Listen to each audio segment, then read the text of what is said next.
लागि मर्ने युवा, देश विकासमा लागि पढ्ने युवा, राष्ट्रियतालाई अन्तर्राष्ट्रिय स्तरमा देखाउन जुनसुकै कुर्बानी दिन सक्ने हामी युवा। नमस्कार। कयौं फूल मध्येबाट एउटा उत्कृष्ट फूल छान्नलाई बस्नुभएका निर्णायक मण्डलका सदस्य ज्यूहरू, भन्न चाहन्छु युवा के हो। युवा अन्तर्राष्ट्रिय मानव अधिकार संघले 18 वर्षदेखि 14 वर्षसम्मका मानिसलाई युवाको रूपमा व्याख्या गरे तापनि म भन्छु युवा तिनीहरू होइनन्। 18 देखि 40 वर्षमा हुँदैमा हामीहरू युवा भइदैन। युवा हुनको लागि त व्यक्तिगत स्वार्थ भन्दा माथि परिवार, परिवार भन्दा माथि समाज, समाज भन्दा माथि क्षेत्र अनि क्षेत्र भन्दा माथि राष्ट्रको बारेमा कसैले सोच्छ भने त्यो बल्ल युवक हो।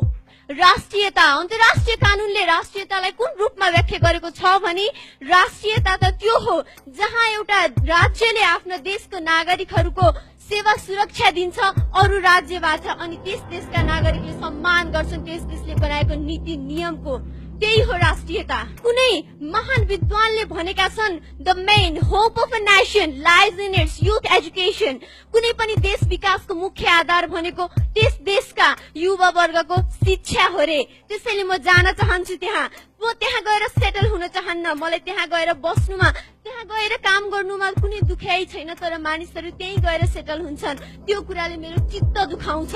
म त्यो परिवारकी छोरी हुँ जहाँ मेरो बाबुले 18 घण्टा वैदेशिक भूमिमा पसिना बगाएनन् भने मेरो बदनमा यो कपडा आउँदैन। म त्यो परिवारकी छोरी हुँ। म त्यो परिवारकी दिदी हुँ जहाँ मेरो 7 वर्षको भाइले अहिले ब्रिटिस आर्मी बन्ने सपना देख्छ, नेपाली आर्मी कहिले भन्दैन। म त्यो परिवारकी छोरी हुँ जहाँ मेरी आमाले 22 वर्षीय छोरा गुमाएकी छिन् 2063 सालको जनआन्दोलनमा, र पनि उनको आँखामा आँसु छैन। म त्यो परिवारकी छोरी हुँ जसमा आफ्नो दादाले पाएको त्यो दुःखलाई समर्थन गर्न चाहन्छु। त्यो दुःखको म एउटा मूल आशय दिन चाहन्छु। दादा तपाईकी बहिनी जिउँदै छ र जिउँदा छन् अनेक युवाहरू जसले तपाईको आशालाई कायम गर्न सक्छन्। नीति कानून बने युवाको बारेमा, तर नियम कानूनको सेतो पानामा रातो मसीले लेखिँदैमा मात्र त्यसलाई कानून बनिँदैन हजुर। कानून बन्नको लागि त्यसलाई नियममा पालना गरेर देखाउनु पर्छ। अन्त्यमा मेरो शरीर सानो होला, म बनौटमा सानी होला, तर मेरो मस्तिष्कमा मेरो देशको लागि जुन भावना छ म दावाका साथ भन्न चाहन्छु त्यो कसैमा छैन। मलाई सरस्वती पन्थ र दीपक जोशीको छोरी मात्र होइन, यो नेपालको सुपुत्री बनेर देखाउनु छ। धन्यवाद। जय रीड, जय युवा, नेपालको जय होस्। I literally have goosebumps all over my body. Thank you so much, Miss Durga GC, for such an